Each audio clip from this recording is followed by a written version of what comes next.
नमस्कार शेतकरी मित्रांनो, आपल्या चॅनलवर आपले मनपूर्वक स्वागत आहे. मित्रांनो, खरीप हंगाम सुरू झाला आहे आणि आता शेतकऱ्यांसाठी एक महत्त्वाचे काम म्हणजे ई पीक पाहणी. आपल्या शेतामध्ये कोणते पीक घेतले आहे, किती क्षेत्रावर पीक घेतले आहे याची नोंद आता ई पीक पाहणीच्या माध्यमातून करता येते.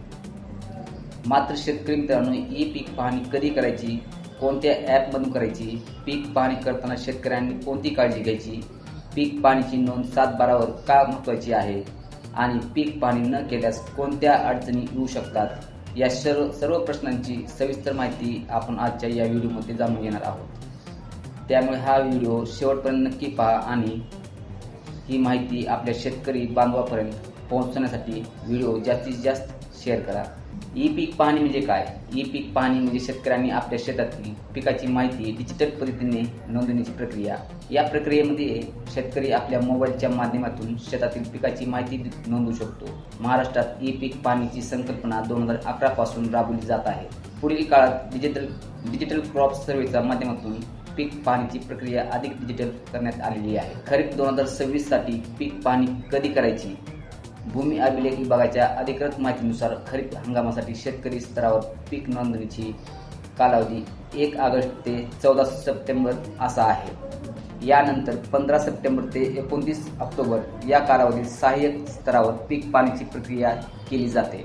त्यामुळे शेतकऱ्यांनी शक्यतो निर्धारित कालावधीतच आपल्या शेतातील पिकाची नोंदणी पूर्ण करणे महत्त्वाचे आहे. ई पीक पाहणी कशी करायची? ई पीक पाहणी करण्यासाठी संबंधित अधिकृत मोबाईल ॲपचा वापर केला पाहिजे. ॲपमध्ये शेतकरी म्हणून लॉग इन केल्यानंतर मोबाईल क्रमांकाच्या माध्यमातून नोंदणी प्रक्रिया पूर्ण करावी. त्यानंतर संबंधित गाव खाते क्रमांक आणि भूमापन क्रमांक निवडून हंगामाची माहिती भरावी. यानंतर पिकाचा वर्ग, पिकाचा प्रकार, पिकाचे नाव आणि पिकाखालील क्षेत्राची माहिती भरून पीक पाहणीची नोंदणी करावी. अधिकृत FAQ नुसार पीक पाहणीसाठी मोबाईलमध्ये GPS आणि इंटरनेटची सुविधा आवश्यक आहे. पीक पाहणी करताना फोटो महत्त्वाचे आहे. शेतकरी मित्रांनो, पीक पाहणी करताना पिकाचे 2 फोटो घेऊन अपलोड करणे बंधनकारक असल्याची अधिकृत FAQ मध्ये माहिती देण्यात आलेली आहे. तसेच पिकाचे फोटो गटाच्या हद्दीपासून 20 मीटरच्या आत घेऊन अपलोड करण्याची सूचना केलेली आहे. म्हणून फोटो काढताना योग्य ठिकाणी उभे राहून आपल्या प्रत्यक्ष पिकाचे फोटो अपलोड करावे. पीक पाहणी केल्यानंतर काय करायचे? पीक पाहणी केल्यानंतर पीक पाहणीची नोंद अपलोड झाल्यानंतर शेतकऱ्यांनी आपल्या 7/12 उतारावर योग्य पीक नोंद झाली आहे का याची खात्री करावी. जर नोंदीमध्ये काही चूक आढळल्यास तर संबंधित अधिकृत प्रक्रियेनुसार दुरुस्तीची कार्यवाही करणे अत्यंत महत्त्वाचे आहे. शेतकऱ्यांनी पीक पाहणीची नोंद करून ती योग्य प्रकारे पूर्ण झाली आहे का याची खात्री करून घेणे आवश्यक आहे. ई पीक पाहणी का महत्त्वाची आहे? ई पीक पाहणीमधून शेतातील पिकाची डिजिटल नोंद तयार होते. ही माहिती विविध शासकीय प्रक्रिया आणि योजनांसाठी महत्त्वाची ठरू शकते. अधिकृत FAQ मध्ये किमान आधारभूत किंमत म्हणजे MSP अंतर्गत समाविष्ट पिकासाठी ई पीक पाहणी ॲपमधून नाव नोंदणीसाठी माहिती उपलब्ध करून देण्याचा एक उल्लेख असतो.